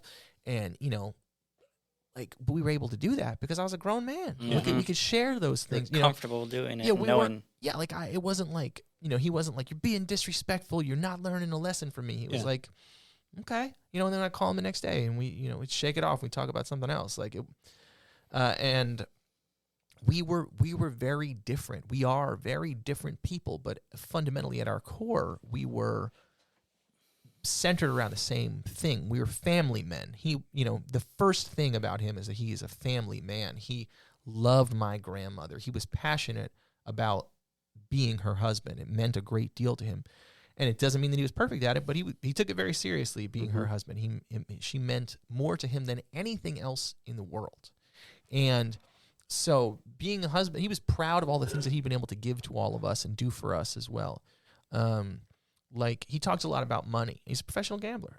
Money is at the centerpiece of the thing. It's like, that's how as a gambler, if you're doing well. It's not like, a ball player can be like, well, I'm having some pretty good at bats, it's just not working out. I'm hitting them where they are, When you're a professional gambler, if you lose, that's bad. Yeah. Like there's no like, well, I'm playing great hands. Shit's just not working out.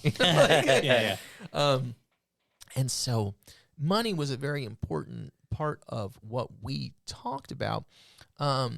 Because for him, it was, part of his notion, we're talking about masculinity, part of his notion of what his job was, manhood, fatherhood, whatever, all this stuff, was all tied up in that. He was like, I have to be here to take care of everyone and do what I can to make it so that they have their physical needs are met. And he was like militant about this with saving money he assumed he was a number of maybe 5-6 years older than my grandmother, 5 years older. And so he was militant about saving money because he was like, if I die before her, I want to make sure that she has enough money that she never has to worry. I don't want, that's very important to me. I want to be able to take care of her even when I can't be here to physically take care of her. And so we talked about money a lot. And that it's one of those things that like, I don't know, like I didn't learn a lot of like, the rich dad, poor dad lessons. Like I didn't learn a lot of like the stuff. Like I didn't learn about like paying taxes or investing or anything like that really. But I did learn that it is important, one, to be careful with your money. But two, to make sure that you are enjoying it, because like you can't put a tree swing in front of a bank account. You can't take pictures with your wife in front of your bank account. Of your lockbox. Yeah, you're not like going to Morgan Stanley and being like, hey guys, could you possibly give me this money in cash so I can build a tree house out of it really quickly? Like that's not how money works. And so he tried to strike a balance with that, with like, he wanted to be sure to get to a place financially where he could provide for my grandmother, or if any of us were in serious trouble, like he got you. Yeah, I mean, he got my cousin out of jail. Yeah. Like, Carl? Got Carl out of jail. Cousin Carl. And he reminded him about it every day afterwards. He would be like, Carl, when are you going to come fix my computer? That's funny. And he would be like, Grandpa, like, I have work. He's like, I bailed you out of jail. He's like, Grandpa, that was 7 years ago. I still did it. Yeah. Yeah, he's like, it's like you forgot. He's like, I didn't forget. You told me yesterday. You told me 2 times today already. Yeah, I'll fix your computer. You don't have to guilt me about it. I'll come tomorrow when I'm not working. So, you're leaving to go on tour for quite some time. That's got to be pretty hard on you, I think, in your music and in your bio, that you've said it yourself, that you're looking forward to it, but you're also not looking forward to being away from them for that long. I know that I think they're coming on tour with you for the first couple of days. Is that correct? Yes. They're going to come for a few days. My daughter's turning 5 right at the beginning of the tour. Yeah. And so they're going to hop on for the first weekend, basically, and then they're gonna fly home. And honestly, I love to get on stage. I think everybody kind of feels this way about tour. It's like, I love to get on stage. I love to play my music for people. I love the connection that comes with that, getting to go out on the road and see people interact with this music in real time. Because in general, people are interacting with it at home. Yeah. And I'm not there with them. And I can see them write comments on the internet and things like that. But it's not the same as being in a room where they sing the songs back at you. That is very powerful. But the rest of the time on the road is mostly a bummer. And that's true when you're, 21 years old and you don't have any responsibilities at home. It's like much of the time when you're on the road, you're getting places, you're dealing with unfamiliar, you wake up, you're in front of a music venue and you're like, you need to figure out, like, am I taking a shower here? Is it, I have to go to a hotel right now? Like, is there, where's the bathroom? Is there a bathroom here? Yeah. Do I need to go to a coffee shop right now if I need to go to the restroom? And so I love to play music. And I feel like Keith Richards is the one who said this. It's like, I would get on stage and play the music for free. They pay me to drag my ass all over the world. And that's, and also Cousin Carl, to bring Cousin Carl back into this. Cousin Carl used to say, people would be like, oh, like, what's it like in, Berlin or whatever. And he's like, I don't know. Like, we showed up to a music venue, we walked inside, then we walked out, and then we drove away, and then we went to another music venue. Yeah. Like, I know what that's like inside of a hotel there. Yeah. And he used to say, we've been everywhere and seen nothing. And so one of the things for me that kind of makes the tour outside of being on stage, that makes it more manageable, is that my distance running allows me to really take in a lot. That's really smart. Yeah. I can go out and really absorb a lot of the place and be outside for a long time. And that feels like, from an emotional place, something that has created a great deal of value for me. Being able to run far, if you can, go out and run kind of far. It's like in Washington, D.C., you can see almost everything that you want to see in Washington, D.C. if you can run like 7 miles, 8 miles. You can probably see everything in D.C. Like finish up at the White House. That's pretty cool. Yeah, and that's cool. And so it's like, I don't like to exercise really, but the running to me feels like something, emotionally, it's very additive to my experience out there. So I love to play the music, and otherwise, the rest of the day is kind of challenging because it's just like, it's like schlepping. It's a lot of schlepping. It's a lot of going, you got to get to a place. Even now, like, most of this tour is on a bus, and even that, it's still like, you wake up in the morning and you're in Albuquerque or whatever, and you're like, is there a coffee shop near here? Do they got a scone?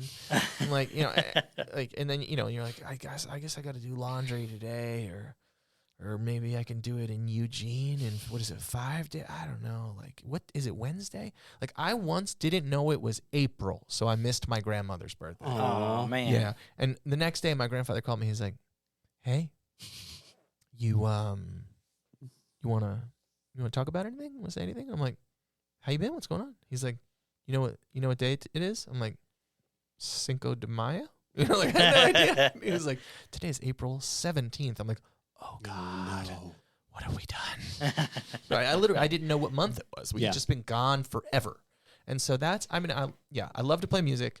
And one incredible positive of going on tour at this point in my life is when you're I'm 39. At this point in my life, there's very little concentrated time with my friends. I don't have hobbies. The things that used to be my hobbies are part of my job. Mm-hmm. And so I'm not like on a bowling team with the fellas. And so on this journey, Paul, who I've been friends with for so long, we're gonna get to spend a whole bunch of time together. And so I try to think about these positive things. Like, I love to play music. That's number one. That's part of it. Number two, this is my job. I have to. Number three, I really like to go running. And so I pick out the great runs in America. And I'm going to run along the Rio Grande. That's pretty cool. Yeah, I'm going to do as many of these as I can. I'm going to run along the Charles in Boston. That kind of thing. And I try to keep that stuff at the front of my mind, because it's like, if you don't have a positive attitude, it's very easy to kind of get dark out there. And I do love to get to play music. I get to spend time with my friends. I get to, do this stuff. And so I miss my family. But we also have it broken up now. So they'll leave on a Sunday morning. And then I'll get home 2 Sundays after that, and I'll be home for a handful of days, and then I'll leave for like a week, and then I'll come home, and then I have 2 weekends, and then I'll go to Europe in the fall for like probably a month or 6 weeks or so, depending on how much stuff I have to do before and after the tour. Does your daughter start kindergarten this year? Yes, she does. Do you get to be in town whenever she starts? I will be in town when she great. starts. That's cool. awesome. That's really good. That's not a get. I will. Yeah, I will not, but I'm not gonna I would not allow anything to be that's scheduled. great to though. miss That's a good recognition of your priorities, because it'd be if someone's like, let's do a show in August the second week, you'd be like, yeah, sure, I need money, let's do it. But you're clearly like, I'm gonna be there for my daughter's first day of kindergarten. Yeah, I'm not gonna miss that. Yeah. What am I, a monster. No, you know, Hopefully not. Also, and I mean, I'm also I'm lucky because I'm in a position where like I own my masters, I own my publishing. Nice. Yeah, like we own the label. My wife is my manager, and she also works with all of these other people. We control a lot of the the means of production and all of that, and so we are I don't have to like go on the road and take every show for us to live. And That's awesome. And that is a blessing. Yeah. So that's my take on tour. There Awesome. you go. Well, cool. All right. Well, Yeah. June 3rd, you're going to be in Nashville. I am. So for those of you that are listening, June 3rd, the CMA Theater, 7:30. Country Music Hall of Fame. Gonna Country be Music a Hall of Fame. hoot. That's pretty cool. Yeah, Should be that sounds fun. awesome. Where should they go to your Instagram to buy tickets? What's the best way to get tickets for you? Yeah. RonPopeMusic.com is my There you website. go. RonPopeMusic.com. I'm, as my grandmother used to say, he's in the internet. I am Yeah. every place you go in the internet, I am there with you. The Yep. only Ron Pope. So Yeah, I hope Instagram, Facebook. All of that, Twitter. everywhere. I'm doing Okay. TikTok now. Oh, nice. I got a Oh, Snapchat, man. Putting yourself out there. Wow. YouTube Shorts, man. I'm doing them all. Well I'm done. doing them. Self-promotion. I do the internet. I do the internet. I'm all the way in there. Respect. Yeah. The internet. The intranets. All right, so we're gonna start wrapping up the episode. We're gonna do our bedtime routine Yeah. for the episode. So I would like you to read me The Berenstain Bears and the Messy Room. Thank you. thank you for saying Berenstain specifically. That's I it. appreciate That's that. how you say their It name. is. It is how it's spelled. It's just not the accurate. Berenstain? It's not. It's not. It's an A. It's not an E. Stein. Yep. Berenstain, Stain. But Okay. we've started ending our interviews with just like 5 basic questions about dadhood. Justin, you're going to do the first one. Yeah. All right. So, what were your kids' backup names, if you had any? We couldn't get any other name. So my daughter's name is Francesca. Beautiful. And so we call her Frankie. And my great grandmother, that was her name. She wanted my mom. She was like, if it's a girl, name her Francesca. Or she said, name her after me. And my mom was like, well, I'm gonna name the baby Francis, because once she got to America, they made her name be at Ellis Island. They were like, your name is Francis now, and then she became Francis. And so, obviously, was not born a girl, was not named Francesca. And so at some point, once we had that towards the front, I said to my wife, I was like, I had another great grandmother. Her name was Madeline. She's like, oh, I hate that. Like, I was like, yo, you can't just say you hate that. It's like, that's literally, that's one of my great grandmothers. But and so we had no backup names. We had Francesca, May.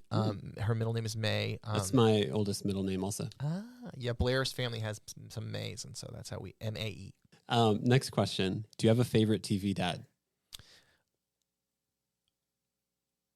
Bluey's father. Oh, Bandit. yeah. Bandit. Bandit, Yes. Bluey's father, Bandit, is a great dad. He's so He many is. goals. You got to achieve him. He, first of all, when they want to do any wacky thing, it's like, oh, one of them has a feather wand that can make you very heavy. He's like, bang, my head hits the ground. Like, I'm in. Yes. I'm Full commitment to every I am, bit. I am all the way ready to go. Like, what? I'm a horse? Bam, Yeah. I'm a horse. Yeah. Whatever I'm a you need. sheepdog. I'm doing it. Even with their neighbors and random With people. like he's dead. Yeah. Yeah. He's They're like, what the heck? Yeah. He Love pees it. in the front yard because of feather wand. He has to commit to the bit so much he can't lift up the toilet seat. Guy's a hero. So He's a that's hero. for me. That's a great dad. That's a That good is a one. great That is a dad. great dad. That's a great TV dad. All right. So, least favorite kids show or movie, or do you have one? Oh man, so we really have done our best to steer away from the things that we hate. Yeah. And so there was a period where she wanted to watch all this horrible stuff on YouTube. So eventually we told her YouTube didn't work on our TV anymore. Smart. We've all been there. Yeah, I was like, I don't know, man. I don't know. You don't know how to work the remote, and I can't get it to turn So on. it must not work anymore. Yeah, just like, I'm just pressing this. Look, this is the button, I think. Yep. I don't know. Look, it doesn't go on. Sorry. And so really, I have just tried to like to use misdirection. I've been like, oh yeah, but you know what? Like we could watch Moana, you know? Yeah, there you so go. we use misdirection, and that's really helped. She's really into like things that involve math and science now, which is like kind of, I'm like, you're 4. And so I don't know. I'm just along for the ride. Mostly. right. But That's fair. if I hate something, I'm just like, look over Oh, here. look at what's over here now. Yeah. That's fair. Do you have one of the toys your daughter plays with that you like to play with also? Ooh. Like Marble Run. I think Marble Run is genuinely fun. Yeah, we have Marble Run. Marble Run is fun. I like to go outside with her. So like when she wants to like ride her bike or her scooter. But I will say, this is a caveat to that. I only want to do it in the parking lot. Because on the sidewalk I have to run and chase her, and that is not. You already did your run for the day. Yeah, this is not. Yeah, I ran in the dark. Like there were maybe wolves. Like I can't. We don't know. Yeah, I'm not. There's no way of knowing. That's how they get me. But yeah, so I like to take her outside. That's fun. It's like, I just feel like it's, they're gonna get enough time with the TV and a screen and a whatever. And she's not like crazy about most toys. She has we call it a mouse house. It's a dollhouse, but the things in it are mice for some reason. Yes, yeah, I'm familiar with that. Yeah, it's a large dollhouse thing, and that's pretty fun. But she like wants to use it like once every 7 weeks. Gotcha. Or Yeah. something. So by the time you're like, I'm going to put this in the attic, you're not using it. She's like, I was playing with that earlier today. God, you got me. Darn. All right, last one. What moment of your kid's life are you most excited to be a part of? Oh man, that's a hard one because I have had like in every step I have liked her even more. I've had more fun because in the beginning you're terrified. Oh yeah. You're like bumping into stuff and you're just like, what? The water's too warm. I don't understand. Like, what do you mean? Like, This made you cry? you threw up on my back. Like, what? Why?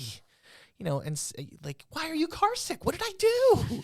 And so now I feel like I'm continuously more and more comfortable with her. Like she's a part of me much more so. Like it feels much more natural. The longer you're a parent, the more natural it feels. Like, even though, like it's like immediately, because I was like, am I going to love this tiny thing? Like, how am I going to feel when they hand me this baby? And they handed me the baby and I was like, oh my God, I love this baby. Yeah.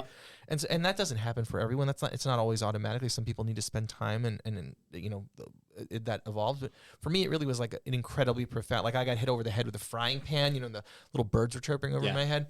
And so I don't know. Like last night we were laying in bed and we were reading The Giving Tree. We had read a Berenstain Bears. That's why I said that Berenstain Bears. We'd read the Berenstain Bears.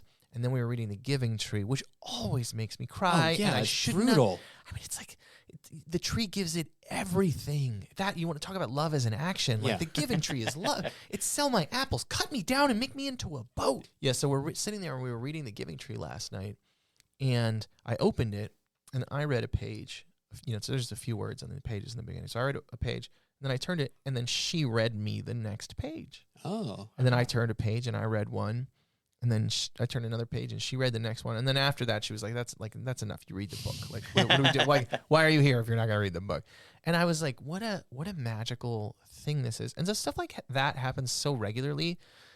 I'm just stoked all the time. That's great. In a way that feels like a bit where you're like, I don't know, other dads are like, are you doing this like to make me feel bad? But I'm just so enthusiastic. And I didn't know that I would feel this way at all. So it feels like so magic. I'm always like crying. Yeah. And just like I don't know. So all of it, everything. Like I'm excited.